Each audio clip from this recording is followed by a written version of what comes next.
bilang toh, malaikat Tuhan ini bicara langsung loh. To the point, malaikat Tuhan itu tidak mau berbahasa basi. Karena sudah tahu ini manusia ini Abu Nawas. Abu Nawas pura-pura tidak tahu, padahal sudah dengar kebenaran, pura-pura tidak dengar. Karena kepala batu, bebal hati, angkuh hati, rohani maupun jasmani. Itu yang menutup mata hati Anda, iman Anda tidak bergerak di alam dimensi roh dan kebenaran. Kenapa? Keangkuhan dirimu sendiri yang membuat engkau tersesat. Ya salah siapa? Salahmu sendiri. Kalau di sana itu sudah tidak ada lagi baku-baku bantu, baku-baku apa, tidak ada.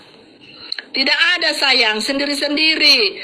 Antara anak, ibu, suami, istri, ayah, anak, tidak ada. Anak menantu, mertua, tidak ada. Baku-baku gandeng, tidak ada. Makanya roh kita itu datang sendiri-sendiri, pulang juga sendiri-sendiri, bertanggung jawab. Bertanggung jawab ya Bapak Ibu. Ya. Haleluya.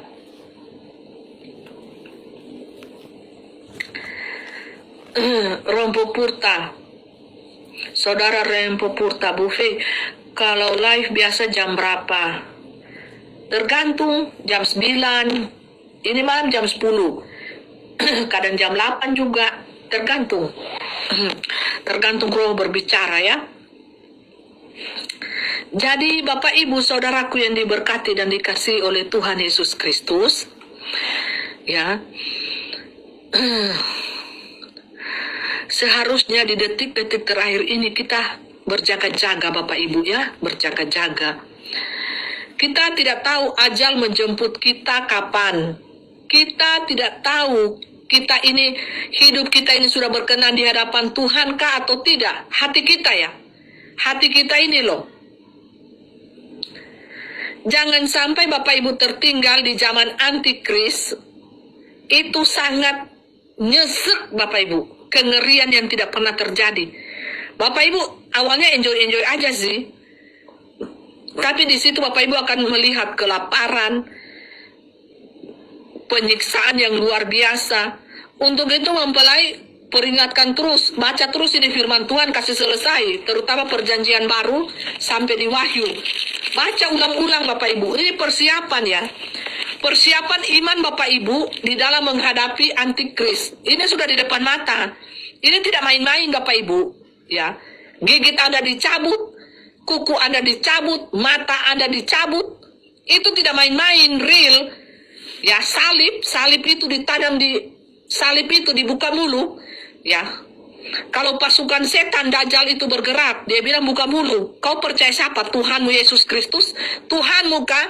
Atau kami, sistem kami Dajjal? Setan. Apa yang Anda bicara? Salib itu langsung ditaruh di mulut Anda, dikasih toki di mulut Anda, masuk di kerongkongan Anda. Anda takut melihat orang yang duluan disiksa. Ya. Jadi firman Tuhan ini satu-satunya pegangan bagi kita Bapak Ibu. Ini tidak main-main. Saya tidak main-main Bapak Ibu. Ini satu-satunya pegangan di hati Anda. Jikalau pada saat itu firman Tuhan dilarang untuk dibaca. Semua Alkitab bakar. Akan ada masanya diperintahkan. Semua Alkitab dibakar. Kalau ada ditemukan Alkitab, karena mereka tahu, setan itu tahu Alkitab ini penuh kuasa. Ada ditemukan Alkitab di rumah itu, maka habisi orang serumah-rumahnya. Kalian tidak mau mendengar perkataanku ini terjadi 5 tahun, 6 tahun, 7 tahun ke depan, baru Anda percaya. Viral lagi video saya ini. Karena setiap kali nubuatan yang saya sampaikan pasti viral itu 5 tahun ke depan, 3 tahun ke depan, 4 tahun ke depan. Saya bukan ngomong pada saat ini. Karena kita berlain frekuensi, waktu kita lain. Dunia masa alam roh sudah terjadi, tapi di dunia nyata ini masih berputar. Anda akan kembali ke zaman Firaun. Dengar ini baik-baik. Jangan tutup mata Anda, buka mata rohani Anda. Anda persiapkan diri Anda ini, firman Tuhan ini dibaca siang dan malam agar supaya tertanam di hatimu. Tertanam di jantung loh hatimu. Tertanam di jantung lohmu, hatimu ini firman Tuhan ini, ya. Supaya apa? Pada masa penderitaan, penyiksaan itu nanti, Anda sekali-sekali tidak pernah menyangkal nama Tuhan Yesus Kristus itu sebagai Tuhanmu, sebagai penyelamatmu, sebagai Allahmu di atas Allah, Tuhan di atas segala Tuhan. Anda tidak akan menyangkalnya. Kalau sudah kuat ini, iman Anda, perisai hati Anda ini, kuat diselubungi dengan kuasa Tuhan, Bapak Ibu, pastilah ada pertolongan Tuhan. Mujizat Tuhan akan terjadi pada saat Anda disiksa. Tidak semua Bapak Ibu kita terangkat. Di pasukan 77 pun tidak semua terangkat. Tidak semua diungsikan. Ada yang masih bertugas di zaman Antikris. Dan mereka harus bayar harga dengan menderita seperti itu. Pikul salib Bapak Ibu. Ini tidak kaleng-kaleng. Saya tidak sedang menakuti Anda. Sejak kapan saya menakut-nakuti Anda? Anda menfitnah saya menakut-nakuti Anda. Yang saya katakan ini adalah kebenaran yang akan terjadi. Bukan saya menakut-nakuti Anda. Haleluya. Selalu seperti itu terjadi. Kalau saya berbicara nubuatan saya terjadi 5 tahun, 1 tahun ke depan, 2 tahun ke depan, ataupun bulan hitungannya, minggu pun ada, hari pun ada. Kalau saya melihat di awan-awan, itu tergantung. Ada yang di hari ini dilihat sebentar malam kejadian. Ada yang hari ini dilihat besoknya kejadian. Ada yang cepat waktunya, ada yang lambat. Penglihatan saya ada di awan-awan, penglihatan saya di dinding. Saya seperti nonton film, Bapak Ibu. Saya tidak pernah menakut-nakuti Anda. Ya, Anda berkata hidup saya menakut-nakuti mereka sampai mereka tidak bisa tidur, tidak bisa makan, tidak bisa mandi, tidak bisa tidur nyenyak. Itu karena dosa Anda. Anda tidak siap dengan perkataan nubuatan saya yang mengerikan. Karena iman Anda tidak siap. Anda tidak kuasai ini. Anda tidak kuasai firman Tuhan ini. Firman Tuhan ini Anda hanya jadikan sebagai apa? Sebagai apa? Sebagai apa firman Tuhan ini? Anda jadikan sebagai objek. Sebagai objek Anda untuk mendapatkan mamon. Sebagai objek Anda untuk mendapatkan berkat. Makan minum Anda. It's okay. It's okay. Tuhan itu tidak pernah membatasi berkatnya. Anda mengabarkan firman Tuhan saja, pastilah Anda diberkati Tuhan. Tapi kalau Anda menjadikan firman Tuhan ini sebagai objek untuk memperkaya diri Anda, memperluas kerajaan Anda, nama besar Anda di muka bumi ini, menambah-nambah follower, subscribe Anda, pengikut Anda, dan Anda menyesatkan semua pengikut Anda dengan memakai tanda 666 itu, alangkah berbahayanya Anda. Anda diminta pertanggungjawabkan tuh di sana. Saya kan hanya sebagai jubirnya. Untuk itu bertobatlah dengan pengajaran Anda.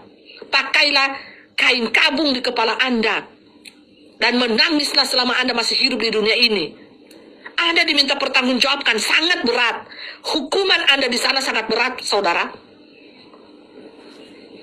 Sangat berat. Berada di lautan api. Tuhan itu tidak memakai profesi Anda. Mau Anda hamba Tuhan besar, besar puru, besar mulut, besar perut ya, besar mulut, besar kantung Anda, kaya raya Anda di bumi. Tuhan tidak pakai itu semuanya. Tuhan bilang, sampah itu semuanya bagiku. Campakkan orang ini di lautan api yang paling dalam. Ngeri Bapak Ibu. Dan saya melihat Anda tidak mau bertobat. Tergantung Anda. Saya kan sudah berkuar-kuar. Saya sudah berkuar-kuar. Sadis hukuman Anda di sana. Anda boleh di dunia ini terkenal, kaya raya, punya pengikut yang banyak, disanjung tinggi Anda, dicium-cium tangan kaki Anda di dunia ini, dihargai, dihormati Anda. Belum tentu Anda di akhirat seperti itu. Belum tentu, sayang. Ingat ini baik-baik. Camkan ini kata-kataku. Jangan sampai terlambat waktumu, engkau sudah mati duluan tanpa pertobatan. Haleluya. Jangan sampai saudara, saya lihat Anda di lautan api itu. Siapa-siapa Anda. Anda di dunia ini dikagumi, sangat dikagumi.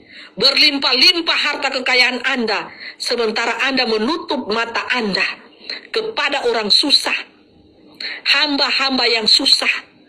Kepada orang-orang di jalanan yang susah. Hanya minta makan Anda tidak kasih. Anda memperluas kerajaan, bisnis Anda, organisasi Anda. Bangun sana, bangun sini. Haleluya. Memperluas nama besar Anda. Tidak sama saudara.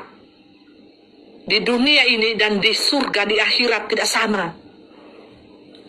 Anda akan lihat ya.